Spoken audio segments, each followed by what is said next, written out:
Parshas Bamidbar, Tavshin Ayin Vav, and as is usually the case, Parshas Bamidbar is the Shabbos before the Yom Tov of Shavuos. It doesn't happen all of the time.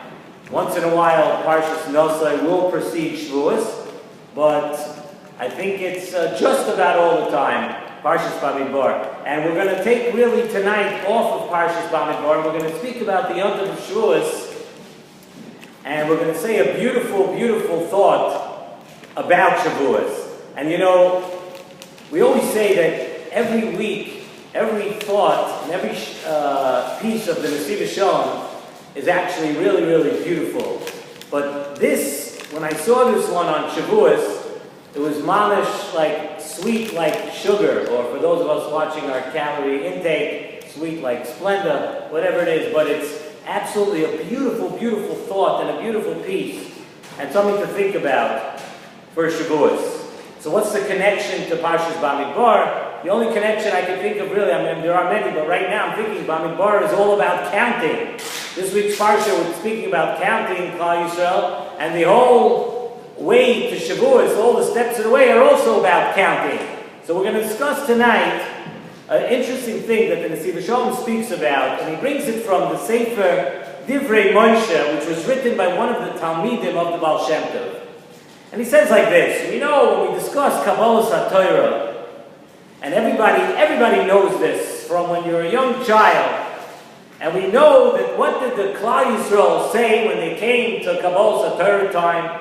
Klal Yisrael said, Naseh v'nishma, where they were makdim the Naseh. They said, we will do before v'nishma, before saying, okay, let's hear HaKadosh Baruch Hu Kaviyach, what you have to say.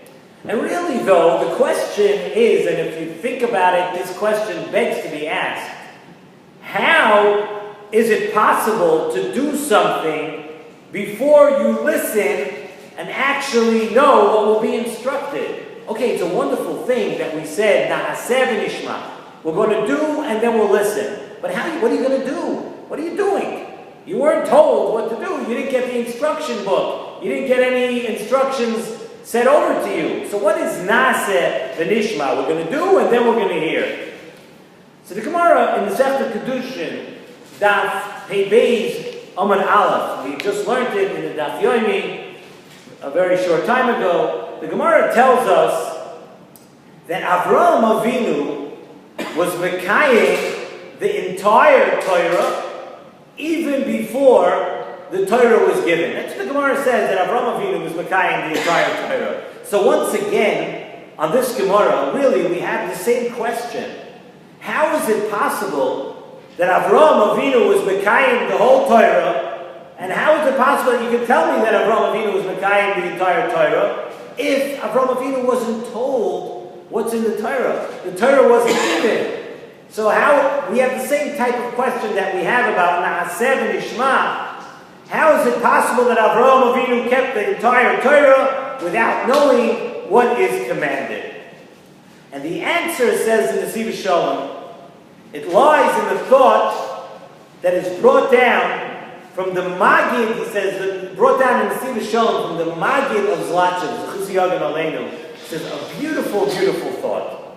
And he says like this: we know that human beings sustain themselves how? We sustain ourselves physically by eating. That's what we do. For our nutrients, for our energy, we eat. And that is the way a human being sustains himself. And you know what? Really, you do not have to encourage or explain to a person that they need to eat. Right? You know, even a young infant that lacks adult intellect, they also need to eat, and they have a desire to eat. It's ingrained in us from the minute that we are born. The nature of human beings is such that we are programmed to survive. And how do you survive? You survive by eating. Eating is the way to survive. So every young child, every human being, every Bria on this earth is programmed to eat. And why do you have to eat? To sustain yourself physically. And the same thing, says the Nesivos Shalom, actually applies to Ruchnius. To Ruchnius and the Taryag mitzvahs. In other words, the spiritual sustenance of a human being comes from, Ruchnius comes from the Taryag mitzvahs, comes from the Torah. And really, just as we are naturally inclined to eat and to maintain ourselves physically, so too we really should be drawn naturally to the Ratzon Hashem. We are programmed when we're born to do the will and the mitzvahs of Hashem. We're programmed physically to sustain ourselves by eating, and we are programmed spiritually to do the Ratzon Hashem. It is what sustains us. And even before we actually learn what Hashem wants, just like by Gashmias, where physically we understand. And you know something? If a person, let's say if a person is physically ill, and we just went through a whole thing, and we explained that a person knows that they need to eat. What happens if a person's not feeling well? And you're physically ill, and you feel like you're nauseous. And so I could tell you 100 times, come on, here's a good plate of potato kegel. Come on, you know you love it. You need food, eat this. Are you going to eat it? No. When you're feeling physically ill, even though you know inside that you have to eat, and you know that only if you eat you're going to be sustained, but still, if you're physically ill, you lose your appetite. You lose your desire to eat, even though you know that you have to eat. And the same thing, says the Nesivos Shalom, applies to Ruchnius. When we stuff ourselves and train ourselves that we're full of Gashmias, it is as if we're ill. It's as if, Ruchniistic-wise, we are ill. And we're not being pulled anymore naturally to the spirituality that we really need. So just like when a person is ill physically, that you do not strive and you do not go for the things that you know will sustain you like food, so too, when a person is off the right track, when you're off, spiritually you're off the way, and you're so in tune to stuffing yourself with Gashmias, so too, you're not doing the Ratzon Hashem. And he says like this, with this thought, we can understand how Avraham Avinu kept the entire Torah before the Torah was given.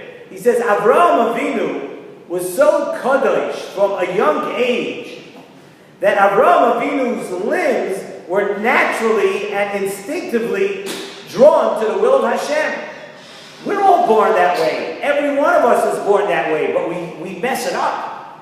We're so busy with Gashmias, we're so busy chasing the things which we think are really going to do something for us in this world. We're so busy chasing the Gashmias that we ruin it. We're ill. We're not striving for Ratzon Hashem anymore. Avraham Avinu was so kadosh and so pure from a young age and was so in tuned and so tuned in to what HaKadosh Baruch Hu is and what HaKadosh Baruch Hu wants that Avraham Avinu, without learning what the Torah says, Avraham Avinu just went with what he was naturally programmed to do. So Avraham Avinu was able to keep the entire Torah. It is a drive for what we need. Just like physically we strive for that. Just like we hunger for food. It is a drive for that. And Avraham Avinu did that.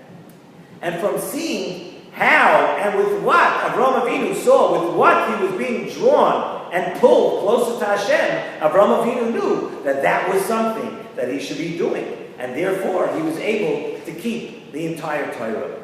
And that is why we say in the Haggadah, Ilu kervanu lifnei har Sinai. This week we discussed Matan Torah, and we know by Matan Torah we came to Har Sinai, and we know we said in the Haggadah just about 7 short weeks ago, Ilu kervanu lifnei har Sinai. Had HaKadosh Baruch Hu brought us to Har Sinai, v'lo inosan lanu es ha-Torah, but Hashem, if you had not given us, Hashem had not given us the Torah, we would have gone to Har Sinai. We say Dayenu. that alone wouldn't be enough. Why? The question is, why would we have gotten to Har Sinai? What would we have gotten at Har Sinai without the Torah? What does it mean that HaKadosh Baruch Hu, if you brought us to Har Sinai and not given us the Torah, it's enough? What would we have gotten from Har Sinai? Says the Nesivos Shalom. We know that at Har Sinai, we finally lost the Tumah of Mitzrayim.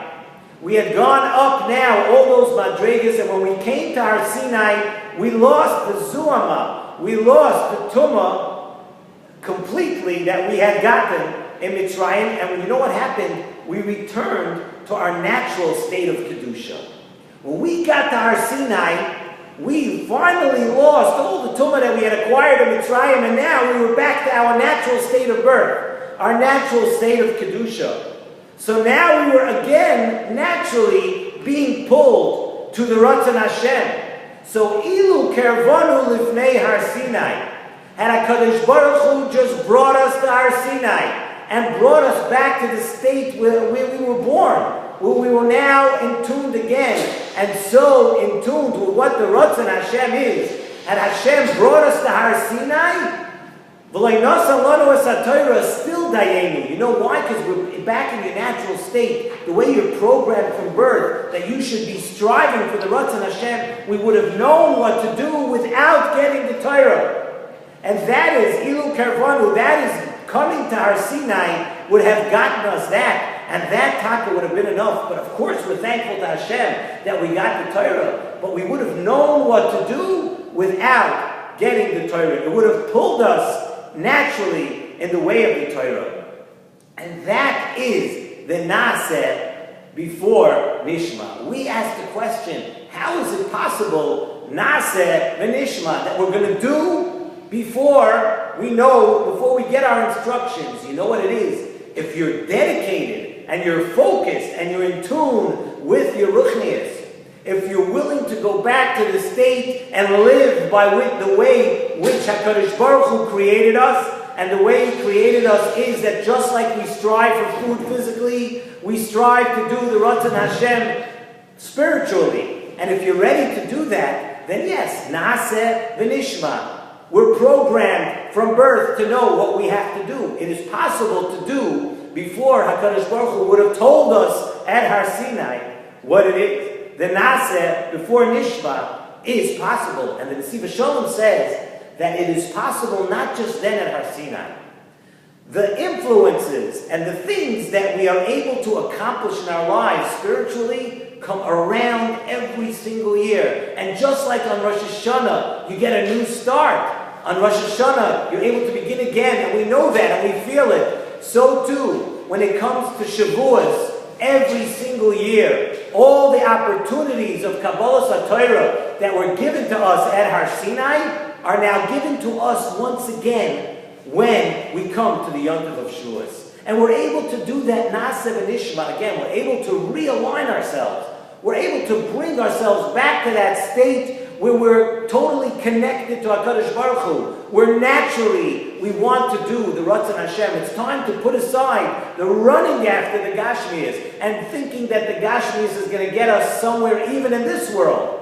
Forget about the next world. The next world, most people understand that none of the Gashmias and none of the money and none of the things that you have are going with you to the next world. Nothing. The only thing you're going to take is Ruchnias.